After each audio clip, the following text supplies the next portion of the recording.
시청자 여러분 안녕하십니까? 꽃샘추위가 물러가고 곳곳에 개화 소식과 함께 완연한 봄이 시작됐습니다. 새 봄을 맞이해 희망영월 군정 뉴스를 새롭게 진행하게 된 최상아입니다. 항상 새로운 마음가짐으로 희망차고 밝은 뉴스 전해드리도록 하겠습니다. 희망영월 군정 뉴스 시작하겠습니다. 첫 소식입니다. 지난 23일 군청 대회의실에서 청렴의식 고취를 위해 국민권익위원회에서 7년간 대변인을 맡은 김덕만 박사의 친절과 청렴, 행정신뢰의 첫걸음이란 주제의 특강이 있었습니다. 이날 강의에서는 요즘은 국민의 눈높이가 높아져 작은 부패도 용서할 수 없는 시대가 됐다며 산업화 과정에서 관행적으로 누적된 부패 행위를 근절하고 국가 청렴도를 높이는 것이 경쟁력 있는 선진국으로 가는 길이라고 강조했습니다.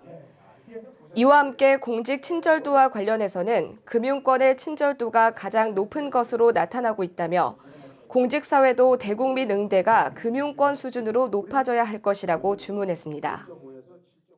지난 25일 이틀간의 일정으로 동강 시스타에서 농업경영 역량 강화를 위한 강소농 경영 개선 심화 교육이 있었습니다. 이번 교육은 경영 개선 기본 교육을 받은 농가와 기존 강소농으로 등록돼 있는 농가 중 이를 신청한 28농가를 대상으로 마련됐습니다. 변화하는 농업 환경에 능동적으로 대응할 수 있고 농가 스스로 농업 경영 전략을 세울 수 있는 실전 계획서 및 실행 보고서 작성 등의 교육이 있었습니다. 우리 군의 강소농 육성 사업은 지난 2011년부터 시작해 현재 386농가의 강소농을 육성 중이며 올해는 25농가가 추가 선정됐습니다. 앞으로도 우리 군에서는 강소농 육성 사업을 통해 어려운 농업 환경에서 경영 개선이 이루어질 수 있도록 해 실질적인 소득 향상이 될 수 있도록 지원하겠다고 밝혔습니다. 영월군이 을미년 새해를 맞아 장애인도 주체적인 삶을 살아갈 수 있도록 다양한 재활 서비스를 제공하고 있습니다. 장애인들에게 지속적인 재활 참여를 높여 사회의 일원으로서 나아가는 데 도움을 줄 계획이라고 하는데요. 그 현장에 최혜정 리포터가 다녀왔습니다. 2015년 새해를 맞으며 장애인들의 마음에도 희망이 가득합니다. 영월군이 장애인과 그 가족에게 올바른 건강관리 정보를 제공하기 위해 재활운동교실을 운영하고 있습니다. 여기는 재활힘껏 건강심껏이라는 재활운동교실의 한 현장입니다. 장애인과 그의 가족들이 한껏 기대감에 찬 얼굴로 재활운동실에 들어서고 있습니다. 장애인들이 보다 더 건강해지기 위해서 더 큰 열정을 보이며 스스로 재활치료에 힘쓰고 있습니다. 저희들이 이 사업을 추진하게 된 거는 이제 뇌병변이나 지체 장애인들의 신체 활동 검진과 사회 참여를 돕기 위해서 이 프로그램을 운영을 계획하게 됐습니다. 매주 화요일 저희 보건소 재활운동실에서 이제 1시간씩 운영을 하는데요. 레크레이션 체조와 프로테라피라는 요가 프로그램을 운영하게 됩니다. 보건소를 중심으로 지역사회 자원을 최대한 활용해 장애인이 지역사회에서 독립적이고 주체적인 삶을 살아갈 수 있도록 다양한 재활 서비스가 제공되고 있습니다.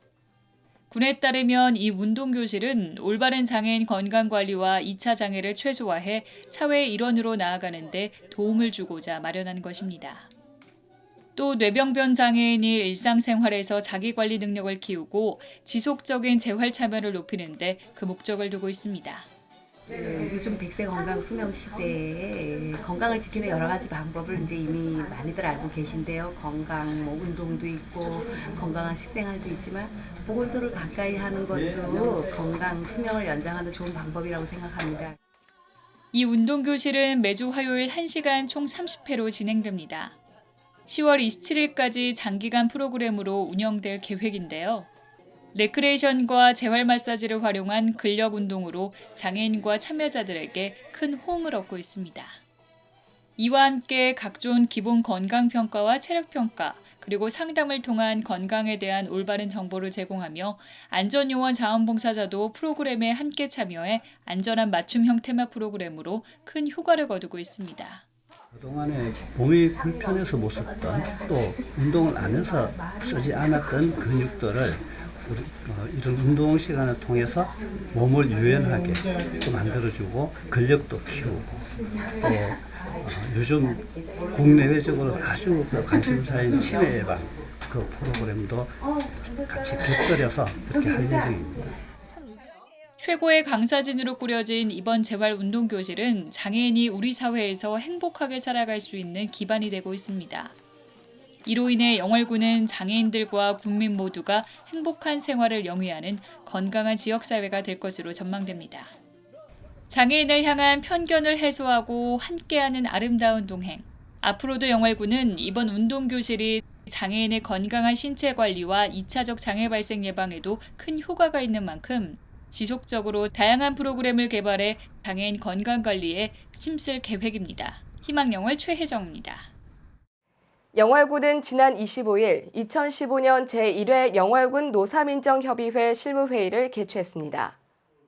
영월군 노사민정협의회는 노사관계 안정 및 일자리 창출 등 지역의 노동시장 활성화에 관한 사항을 논의하기 위해 영월군 노사민정협의회 설치 및 운영 조례 제3조의 규정에 따라 지난 2월 구성됐습니다.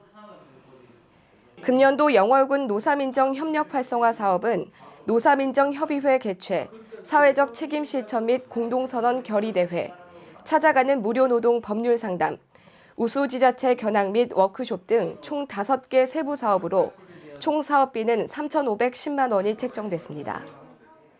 지난 28일에는 제4기 영월군 청소년 운영위원회 위촉식 및 동아리 지원금 전달식이 개최됐습니다. 영월군 청소년 수련관에서 진행된 이번 위촉식은 청소년 운영위원회 및 청소년 자치동아리 학생 100여 명을 대상으로 청소년의 자긍심을 고취하고 책임감과 소속감을 부여하기 위해서 열렸습니다. 영월군 박선규 군수와 영월군의회 조정희 의장, 영월교육지원청 김일종 교육장이 개회식 축사를 진행했고 청소년 자치동아리로 기타 친호회 13개 동아리가 인준됐습니다. 제4기 청소년 운영위원회로는 18명이 위촉됐고 동아리 활동지원금은 10개 동아리에 각 50만 원씩 지급됐습니다. 영월군 연합회장기 배드민턴 대회가 지난 28일과 29일 학생체육관에서 열렸습니다. 영월군 생활체육회에서 주최하고 영월군 배드민턴 연합회가 주관한 이번 행사는 약 260명 정도가 참여하면서 배드민턴에 대한 영월군민들의 높은 관심을 엿볼 수 있었습니다. 토요일에는 단체전 남자 복식과 여자 복식, 혼합 복식, 그리고 3인조와 4인조 경기가 각각 한 팀씩 진행됐고 일요일에는 개인전 남자 복식과 여자 복식이 진행됐습니다. 영월군은 농업기술센터 새기술 실증시험 포장에서 매년 14만 본의 꽃묘를 읍면에 공급하고 있습니다. 화종은 각 계절별 환경 적응성과 신미성을 고려해 생산 공급되는데 아름다운 영월 거리 조성은 물론 초하류 구입에 따른 비용도 절감해 연 8천만 원 이상의 예산 절감 효과도 보고 있습니다. 이번 3월 23일부터 31일까지 공급되는 펜지와 데이지 꽃묘 6만 본은 단종문화재 행사 및 각 읍면 길거리 화단 조성에 사용될 예정입니다. 영월군은 지난 2013년부터 추진해온 상동읍 덕구 1, 2지구에 대한 지적재조사 사업을 지난 17일 완료하면서 지적 공부를 새로 작성하고 등기 촉탁을 마쳤다고 밝혔습니다. 이번 지적재조사 사업을 통해 도로에 접하지 않았던 맹지를 해소하고 경계를 반듯하게 해 토지의 이용 가치를 높였으며 이용 현황에 의거해 경계를 새로 설정하면서 토지 이용에 따른 불편을 최소화했습니다. 송주철 공공디자인연구소에서 영월 지역 인재 육성을 위해 써달라며 영월 장학회에 장학금 200만 원을 기탁했습니다. 송주철 공공디자인연구소는 영월읍 덕포리 덕포제방에 동강 별이 내려앉다를 주제로 한 전망대를 디자인했습니다. 예년보다 일찍 찾아온 황사로 호흡기 질환에 시달리는 환자가 늘고 있다고 합니다. 봄철 건강관리에 유의하셔야겠습니다. 희망영월 군정뉴스, 이번 주 준비한 소식은 여기까지입니다. 시청해주신 여러분 고맙습니다.